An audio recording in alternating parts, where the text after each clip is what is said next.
ഇപ്പം എൻ്റെ വീട്ടിലെ സിറ്റുവേഷൻ ഞാൻ ജസ്റ്റ് ഒന്ന് പറഞ്ഞുതരാം. ഒരു നോട്ടിന് 7 രൂപയാണെങ്കിൽ 10 രൂപ തന്നു വിടും. തിരിച്ചു വീടിന്റെ സ്റ്റെപ്പ് ചവിട്ടുമ്പോൾ ചോദിക്കും ബാക്കി 3 രൂപയുടെ. അപ്പൊ മനസ്സിലാവുമല്ലോ എന്താണ് അവസ്ഥ. ആ ഒരു സാഹചര്യമായിരുന്നു. വെറുതെ അനാവശ്യമായിട്ട് 1 രൂപ പോലും തരില്ല. അപ്പൊ അങ്ങനെ ഇരിക്കുന്ന സമയത്താണ് എന്തെങ്കിലും ഉണ്ടാക്കണം എന്നുള്ള ആഗ്രഹമുണ്ട്, പക്ഷെ നേരെ മറിച്ച് ഒന്നിനും വീട്ടിലും സമ്മതിക്കില്ല. ആ സമയത്ത് എൻ്റെ നെയ്ബർ ഒരു ഫേസ് വാഷ് തന്നു, ഉപയോഗിച്ചു, ഇഷ്ടപ്പെട്ടു. പക്ഷെ രണ്ടാമത് വാങ്ങാനും വീട്ടുകാരുടെ തന്നെ പൈസ ചോദിക്കുന്നത് കൊണ്ട് റിസൾട്ട് ഇല്ല എന്ന് പറഞ്ഞിട്ട് വിട്ടു കളഞ്ഞു. പക്ഷെ നേരെ മറിച്ച് ആളെന്ത് ചെയ്തു, ഈ അവസരം എൻ്റെ ബ്രദറിലേക്ക് എത്തിച്ച സമയത്ത് ഞാൻ പൂർണ്ണമായിട്ട് നെഗറ്റീവ് ആക്കി ബ്രദറിനെ. പക്ഷെ രണ്ടാമത് കോളേജിൽ പോകുമ്പോൾ എനിക്കൊരു പോക്കറ്റ് മണി ആവശ്യമുള്ളത് കൊണ്ട് ഞാൻ അങ്ങോട്ടേക്ക് ആ നെയ്ബറിൻ്റെ അടുത്ത് പോയി ചോദിച്ചു. അന്ന് അയാൾക്ക് പറഞ്ഞു കൊടുത്തില്ലേ, അതൊന്നുകൂടി എനിക്ക് പറഞ്ഞിരുന്നു. അപ്പൊ അങ്ങനെ അങ്ങോട്ടേക്ക് ചോദിച്ച് മനസ്സിലാക്കിയ ഒരു ബിസിനസ്സാണ്. അപ്പൊ കോളേജ് സ്റ്റാർട്ട് ചെയ്തു. കോളേജിൽ ഫ്രണ്ട്സിനൊക്കെ കൊടുക്കാൻ തുടങ്ങി. 2 പേർക്കാണ് ഫസ്റ്റ് കോളേജ് കൊടുത്തത്. പക്ഷെ ആ 2 പേരിലും ക്ലാസ്സിലെ 38 പേര് പറഞ്ഞു. പിന്നെ കോളേജിലേക്ക് ബിസിനസ്സായിട്ട് പോകൽ നടക്കുന്നില്ല.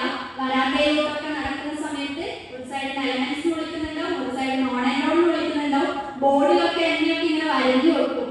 അപ്പൊ അതും വേണ്ട, മതി, നിർത്താന്ന് തീരുമാനിച്ചു. പക്ഷെ ആ സമയത്താണ് FSS പറഞ്ഞ പ്രോഗ്രാം അറ്റൻഡ് ചെയ്യുന്നത്. ആ ഒരു പ്രോഗ്രാമിൽ മനസ്സിലായ 3 കാര്യങ്ങൾ.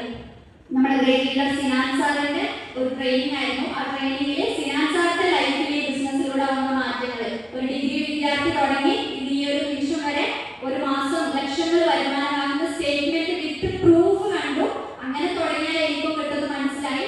പക്ഷെ കോളേജിൽ പോകുമ്പോൾ പിന്നെയും നെഗറ്റീവ്, പിന്നെയും നിർത്തും. പിന്നെയും ട്രെയിനിങ്ങിൽ പോകും, പിന്നെയും പോസിറ്റീവ് ആവും. പിന്നെയും കോളേജിൽ പോകുമ്പോൾ നെഗറ്റീവ്, പിന്നെയും നിർത്തും. ഇതൊരു സ്ഥിരം ചിട്ട പോലെ വരാൻ തുടങ്ങിയപ്പോൾ ലീഡേഴ്സ് നിർബന്ധിച്ച് ഒരു റെസിഡൻഷ്യൽ ട്രെയിനിങ് പ്രോഗ്രാമിന് കൊണ്ടുപോയി. അതും കൊണ്ടുപോയത് സ്വിമ്മിംഗ് പൂൾ ഉണ്ട്, ഷട്ടിൽ കളിക്കാം, ഡാൻസ് കളിക്കാം എന്നൊക്കെ പറഞ്ഞ് കൊണ്ടുപോയ ഒരു ട്രെയിനിങ് ആണ്.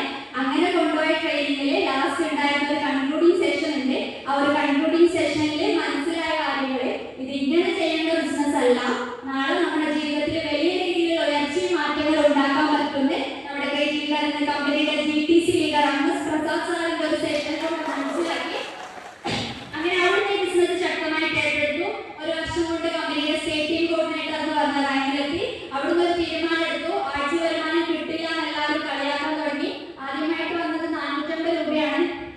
അറിയാലോ, 450 രൂപ ATM പോലും എടുക്കാൻ കിട്ടൂല. അപ്പൊ അതും കളിയാക്കാൻ തുടങ്ങി. പിന്നെ കൂടെ വന്ന ആൾക്കാർ എന്നെക്കാട്ടും അത്യാവശ്യക്കാരായിരുന്നു. അവരുടെ വരുമാനത്തിന് വേണ്ടി ഞാൻ അവരെക്കാട്ടും ശക്തമായിട്ട് പ്രവർത്തിച്ചു. അങ്ങനെ 1000 രൂപയും 5000 രൂപയും 10,000 രൂപയും ഒക്കെ കിട്ടി ഒരാഴ്ച 50,000 ഒക്കെ വരുമാനം വന്നപ്പോൾ വീട്ടുകാരും പോസിറ്റീവ് ആകാൻ തുടങ്ങി. അങ്ങനെ 560ാമത്തെ വീക്കില് ആഴ്ച വരുമാനം 2,10,000 എന്റെ അക്കൗണ്ടിലേക്ക്